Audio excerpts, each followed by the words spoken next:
Friends, आपका मेरे YouTube channel के भी क्लासेस में बहुत बहुत स्वागत है। आज मैं आपको क्लास 11th का थर्ड चैप्टर का अगला टॉपिक कराने जा रहा हूँ, जिसका नाम क्या, दूरी तथा विस्थापन। इंग्लिश में बोलते हैं डिस्टेंस एंड डिस्प्लेसमेंट। देखो, दूरी क्या होती है और विस्थापन क्या होती है। आपने इससे पहले वाले लेक्चर में आपने इसका इंट्रोडक्शन पढ़ा हुआ है, मोशन के बारे में पढ़ा हुआ है, मोशन कितने प्रकार क्या होता है ये भी आपने पढ़ा हुआ है। आपने अच्छी तरह से पता है कि आपको निरपेक्ष विराम अवस्था और गतिशील अवस्था का वास्तव में कोई अस्तित्व नहीं होता। अब मैं आपको दूरी और विस्थापन के बारे में बताना चाहता हूँ। दूरी क्या होती है, आपने क्लास 9th क्लास 8th में इन सब चीजों के बारे में पढ़ा हुआ है। दूरी, विस्थापन, चाल, इन सब चीजों के बारे में देखो क्या क्या पढ़ा हुआ है, मैं बता देता हूँ। दूरी तथा विस्थापन, उसके बाद चाल तथा वेग, उसके बाद दूरी विस्थापन पढ़ा हुआ है, चाल वेग पढ़ा हुआ है, त्वरण पढ़ा हुआ है, आपने समय पढ़ा हुआ है, गति के समीकरण पढ़े हुए हैं। गति के 3 समीकरण थे, आपने वहां 9th क्लास में पढ़े हुए थे। और आपको सारा कुछ ये जब आपने 9th क्लास में पढ़ा था, अब आप ये आपने छोटे रूप में पढ़ा था 9th क्लास में, अब आप इसको बड़े रूप में पढ़ोगे। ठीक है, इसका पूरे का सार पढ़ोगे कि इसका मतलब पूरे का होता क्या आखिर। ठीक है, इसका पूरे का सार पढ़ने जा रहे हो आप। देखो, अब दूरी और विस्थापन क्या होती है।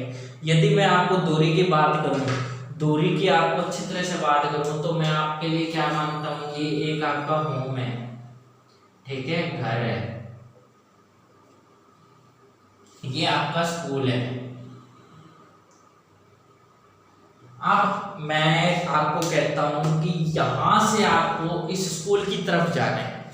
अब इस स्कूल की तरफ जाने के लिए आपके पास एक रास्ता तो ये है, ठीक है, एक ऐसे ऐसे घूम के जा सकते हो, एक यहां से ऐसे जा सकते हो, एक यहां से ऐसे करके ऐसे जा सकते हो। ठीक है, तो क्या होती है दूरी की डेफिनेशन, किसी वस्तु द्वारा प्रारंभिक स्थिति से अंतिम स्थिति के बीच की वास्तविक पथ की लंबाई, इनके दोनों के बीच की वास्तविक पथ की लंबाई है, वो क्या कहलाती है, दूरी कहलाती है। मतलब मैं जहां से भी जाऊं, मैंने आपको कह दिया कि आपको आपके घर से 5 किलोमीटर दूर आपका स्कूल है, वहां पर जाना है। ठीक है, अब मैंने आपको रास्ता नहीं बताया है, आप कोई से भी रास्ते से जा सकते हो, वो आपकी क्या कहलाएगी, वास्तविक पथ की लंबाई। उसके बीच की जितनी भी दूरी होगी वो क्या कहलाएगी, आपकी डिस्टेंस कहलाएगी, दूरी कहलाएगी। फिर बता देता हूँ, आपका घर और आपका जो स्कूल है उसके बीच की जो वास्तविक पथ की लंबाई है, मैंने आपको कह दिया, आपको आपके घर से आपके स्कूल तक जाना है। अब आपके स्कूल तक जाने के लिए आप कोई सा भी रास्ता चूज कर सकते हो। ठीक है, वो रास्ता क्या कहलाएगा, उस पथ की लंबाई कहलाएगा, और उस पथ की लंबाई आपकी क्या कहलाएगी, दूरी कहलाएगी। अब देखो आगे, अब मैं कहता हूं कि मेरे को इसके बीच का जो सबसे छोटा रास्ता है वो कौन सा है, आपको अच्छी तरह से दिख रहा है। इसके बीच का सबसे छोटा रास्ता ये है। एकदम मैं क्या जाऊं, इसके स्ट्रेट लाइन में जाऊं, एकदम सीधा सीधा जाऊं, एकदम स्ट्रेट लाइन में जाऊंगा तो वो इसका सबसे छोटा रास्ता होगा। और ये जो सबसे छोटा रास्ता है ये क्या कहलाएगा, विस्थापन कहलाएगा। ये जो आपका सबसे छोटा रास्ता है ये क्या कहलाएगा, विस्थापन कहलाएगा। क्यों कहलाएगा, देखो आपको अच्छी तरह से पता है, इसके बीच में ये सबसे छोटे रास्ता है, ठीक है, सबसे छोटी लंबाई है, ठीक है, और ये अपने आप में कहीं से भी जा सकता है। वास्तविक पथ की लंबाई कितनी भी हो सकती है, ठीक है, लेकिन जो विस्थापन है, विस्थापन की जो आप डेफिनेशन लिखते हो, प्रारंभिक स्थिति से अंतिम स्थिति के बीच की लघुत्तम पथ की लंबाई, जो सबसे छोटा रास्ता है, लघुत्तम पथ की लंबाई क्या कहलाता है, विस्थापन कहलाता है। फिर बता देता हूं, जो एकदम सीधा पथ है, ठीक है, लघुत्तम पथ है, वो क्या कहलाएगा, विस्थापन कहलाएगा। और अगर आप वास्तविक पथ की लंबाई नापनी है, आपको प्रारंभिक स्थिति से अंतिम स्थिति, प्रारंभिक स्थिति घर, अंतिम स्थिति स्कूल, तो इसकी लंबाई नापनी है तो वो क्या कहलाएगी, दूरी कहलाएगी। फिर बता देता हूँ, दूरी क्या है, वास्तविक पथ की लंबाई, विस्थापन क्या है, सबसे लघुत्तम रास्ता, सबसे छोटा रास्ता, ये क्या कहलाता है? विस्थापन। दूरी तो डेफिनेशन लिख चुका हूँ। दूरी की डेफिनेशन क्या होती है? किसी वस्तु द्वारा प्रारंभिक स्थिति से अंतिम स्थिति, प्रारंभिक स्थिति स्कूल, प्रारंभिक स्थिति घर, अंतिम स्थिति स्कूल, ठीक है, उसके बीच कहाँ से भी जा सकते हो। वास्तविक पथ की लंबाई, आपने बीच की लंबाई नाप ली, 1 किलोमीटर है, 2 किलोमीटर है, 2 मीटर है, 3 मीटर है, जितनी भी है, ठीक है, वो क्या कहलाएगी? दूरी। अब क्या है? विस्थापन। विस्थापन किसे कहते हैं? विस्थापन। विस्थापन आपको अच्छी तरह से पता है, जो उसके बीच का सबसे छोटा रास्ता, लघुत्तम पथ, वो क्या कहलाता है? विस्थापन कहलाता है। किसी वस्तु की, किसी वस्तु की प्रारंभिक स्थिति से, प्रारंभिक स्थिति से अंतिम स्थिति के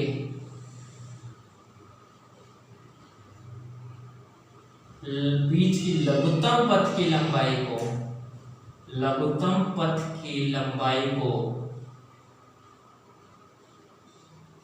विस्थापन कहते हैं। विस्थापन कहते हैं। देखो कुछ भी नहीं है, किसी वस्तु की प्रारंभिक स्थिति से अंतिम स्थिति के बीच में, ठीक है, प्रारंभिक स्थिति से अंतिम स्थिति के बीच में लघुत्तम पथ की लंबाई को क्या कहता हूँ? विस्थापन कहता हूँ। देखो आपका घर, आपका स्कूल, इसके बीच का सबसे सीधा रास्ता ये रहा, ठीक है, ये अपने आप में सबसे लघुत्तम पथ है, ठीक है, लघुत्तम पथ है, तो इसको मैं क्या बोलूंगा? विस्थापन बोलूंगा।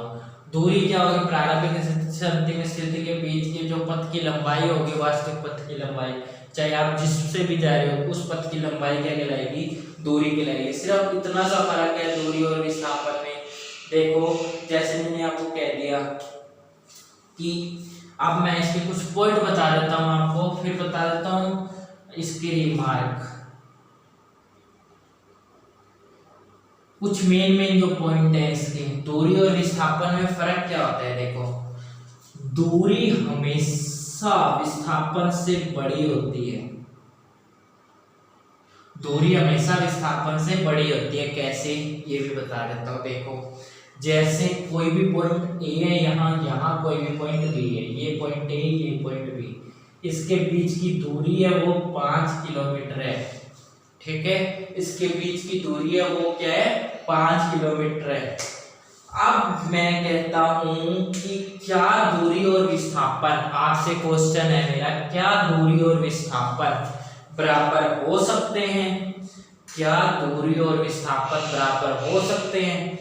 मैं इस केस में कह सकता हूं कि दूरी और विस्थापन बराबर हो सकते हैं। क्यों हो सकते हैं? देखिए, दूरी और विस्थापन इसलिए बड़े हो सकते हैं बराबर, क्योंकि क्या ये स्पेशल केस है? क्योंकि दूरी, और मैं यहाँ कह रहा हूं कि दूरी बड़ी होती है विस्थापन से। विस्थापन कैसे बराबर हो सकता है? विस्थापन छोटा हो सकता है, बड़ा हो सकता है, या कम हो सकता है, या ज्यादा हो सकता है। इसके बारे में आप कैसे पता करोगे? देखो मैंने कह दिया कि ए से बी के बीच की दूरी 5 किलोमीटर नहीं 5 मीटर है, ठीक है, 5 मीटर है। अब ए से बी के बीच की दूरी 5 मीटर है। अब मैं कह रहा हूं क्या दूरी और विस्थापन बराबर हो सकते हैं? आंसर इसका, क्या इसके बीच में दूरी और विस्थापन बराबर हो सकते हैं? सिंपल सी बात है कि हाँ है आंसर, क्योंकि इसके बीच की दूरी भी ठीक है, विस्थापन भी इसका अपने आप में लघुत्तम है, ठीक है, तो ये केस तो हो गया। लेकिन जब मैं, क्या ये स्पेशल केस है? तो हाँ ये स्पेशल केस है। अब मैं क्या कर देता हूँ, जब ये एकदम सीधा रास्ता है, जब तो मैं क्या कह देता हूँ कि दूरी और विस्थापन बराबर है।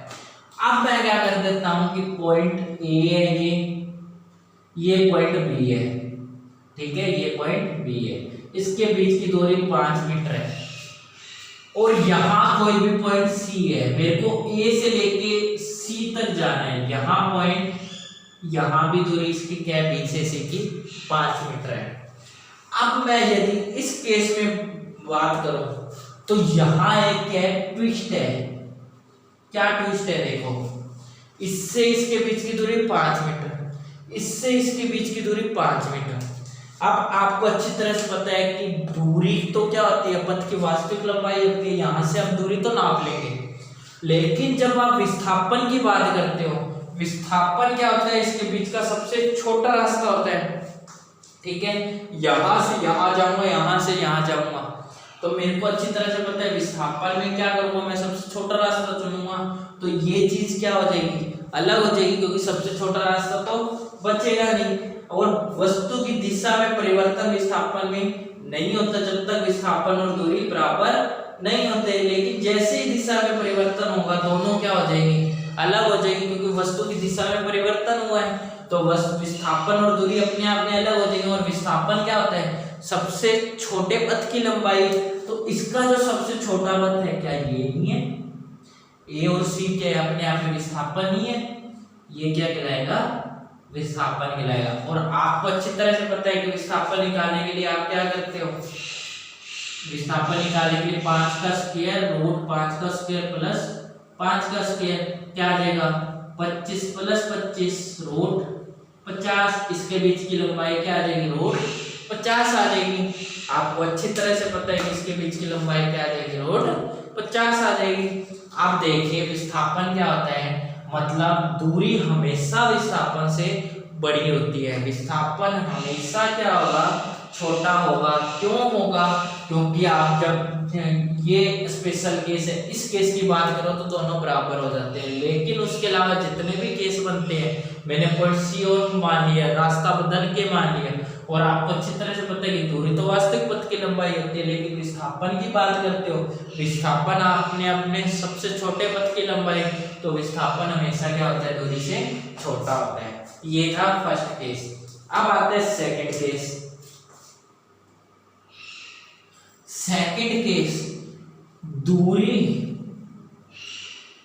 सदैव धनात्मक होती है, ठीक है, लेकिन विस्थापन धनात्मक, ऋणात्मक अथवा शून्य कुछ भी हो सकता है। देखो इस पॉइंट को कैसे पढ़ोगे आप, आपने कभी ये सुना है कि आपको -5 किलोमीटर जाना है, क्या आपने कभी ये सुना है कि आपने -2 किलोमीटर जाना है, तो आपको अच्छी तरह से पता है कि दूरी हमेशा पॉजिटिव डायरेक्शन में होती है, पॉजिटिव होती है, क्योंकि आपको हमेशा ये कहा जाता है कि 50 kilometre, 5 kilometre, 2 metre, 5 metre, 10 metre, जितना भी जाना है आपको क्या कहा जाता है, प्लस में कहा जाता है, अर्थात दूरी हमेशा पॉजिटिव होती है। अब आती है विस्थापन की बात। विस्थापन ये क्या कह रहा है, धनात्मक, ऋणात्मक और शून्य कुछ भी हो सकते हैं। अब आपने फर्स्ट चैप्टर में परिमाण के बारे में पढ़ा था, परिमाण और मात्रक के बारे में। परिमाण का मतलब मैंने अच्छी तरह से बताया था कि आपका वैल्यू से होता है।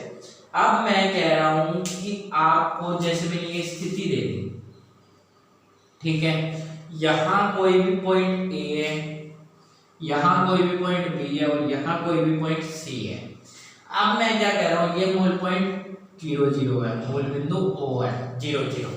अब मैं क्या कहता हूं, इस पर स्थिति है, इस पर जो मान है 1 0 है, इस पर मान है 2 0 है, इस पर मान है -2 0 है। अब यदि मेरे को O से लेके A तक जाना है तो इसकी दूरी कितनी होगी और इसका विस्थापन कितना होगा, तो इसकी दूरी कितनी होगी और इसका विस्थापन कितना होगा। आपको O से A तक जाना है, दूरी भी 1 है, विस्थापन भी 1 है, ठीक है, सीधे पथ की लंबाई। अब O से लेके A से लेके B तक जाना है, तो O से लेके A से लेके B तक जाना है। अब O से A तक जाओगे 1, A से B तक जाओगे फिर 1, ठीक है, तो क्या आ जाएगा 1 + 1 2। अब O से लेके सीधा B तक जाना है आपको, तो यहाँ कितनी है 2, विस्थापन भी 2। अब मैं क्या कहता हूं कि O से लेके A से लेके B फिर वापस आपको A पर आना है, तो आपको अच्छी तरह से पता है यहां से यहां जाऊंगा 1, यहां से जाऊंगा फिर 1, फिर वापस आऊंगा फिर 1, तो 1 + 1 + 1 क्या आ जाएगा, 3 आ जाएगा। अब मैं करता हूँ विस्थापन की बात। देखो विस्थापन मैंने कहा है सीधे पथ की लंबाई, वापिस नहीं आना, कहीं मुड़ना नहीं है, वो क्या होता है, विस्थापन होता है। ओ से ए तक जाऊंगा, ए से बी तक जाऊंगा, ये सीधा रास्ता है 2, ठीक है। फिर वापिस ए तक आऊंगा, ये अपने आप में विस्थापन क्या हो गया, वापिस 0 हो गया, क्योंकि 2 में से वापिस आऊंगा मैं, तो विस्थापन यहाँ पर क्या हो गया, 0 हो गया। अतः ये सभी चीजें सिद्ध करती है कि विस्थापन क्या हो सकता है, दूरी सदैव हमेशा क्या होगी, धनात्मक होगी। विस्थापन शून्य भी हो सकता है और ऋणात्मक भी हो सकता है। नेगेटिव पीछे जाएंगे तो ये ऋणात्मक हो जाएगा, ठीक है। विस्थापन धनात्मक, ऋणात्मक अथवा शून्य कुछ भी हो सकता है। अब दूरी सदैव क्या है, एक अदिश राशि है, और विस्थापन क्या है, सदैव एक सदिश राशि है।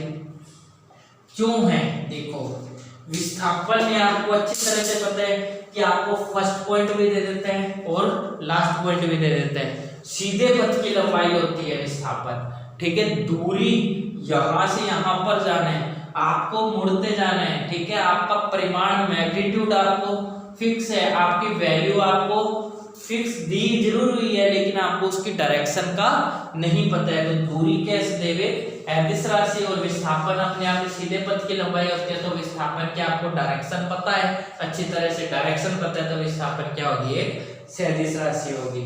अब यदि आप इसकी एसआई मात्रक की बात करो, एसआई मात्रक की बात करोगे तो दूरी का क्या होता है, देखो एसआई मात्रक की बात करोगे तो दूरी और विस्थापन, एसआई मात्रक। देखो दूरी क्या होती है, पथ की वास्तविक लंबाई क्या कहलाती है, दूरी कहलाती है। एसआई मात्रक दूरी का क्या होता है, आपको अच्छी तरह से पता है, मीटर होता है, ठीक है। विस्थापन का भी क्या होगा, मीटर होगा।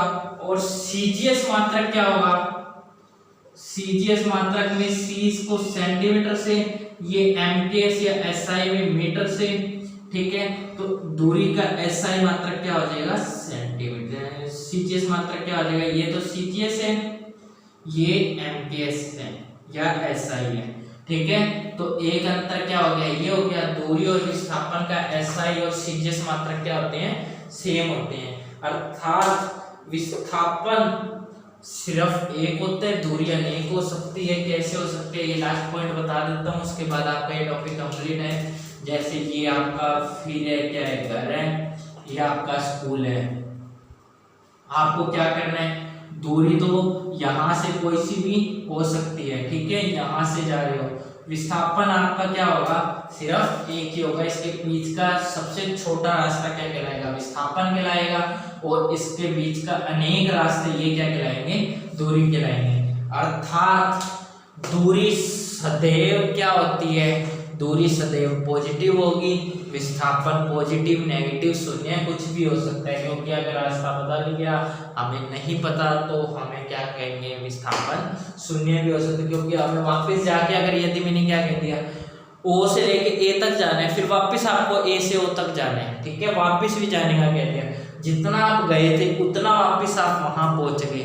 फर्स्ट पॉइंट से चले थे, फर्स्ट पॉइंट पे यदि आप वापस पहुंच गए, तो वो विस्थापन आपका वहां क्या हो गया, शून्य, क्योंकि आप एक गए थे, एक वापस आ गए, तो वो क्या हो गया, शून्य। लेकिन यदि आप यही दूरी की बात करो, तो दूरी यहाँ से चले थे, वापस वहीं पे जा रहे हो, तो दूरी उसमें जुड़ती जाती है, आप उसमें इतने मीटर जोड़ते जाते हो, तो वो दूरी क्या होगी, दूरी एक पॉजिटिव राशि है। विस्थापन पॉजिटिव, नेगेटिव और शून्य कुछ भी हो सकता है। ये हो गया आपका दूरी और विस्थापन आज का टॉपिक। अगर आपको वीडियो अच्छा लगा हो तो आप चैनल को लाइक और सब्सक्राइब जरूर करें, ताकि मैं मोटिवेट होकर आपके लिए नई नई वीडियो लाता रहूं। Thank you very much. अगर आपको कुछ भी दिक्कत है तो आप कमेंट बॉक्स में कमेंट कर सकते हैं, आपका ज़्यादा से ज़्यादा क्वेश्चन का जवाब देने की कोशिश करूँगा। प्लीज़ चैनल को लाइक और सब्सक्राइब जरूर करें। Thank you very much.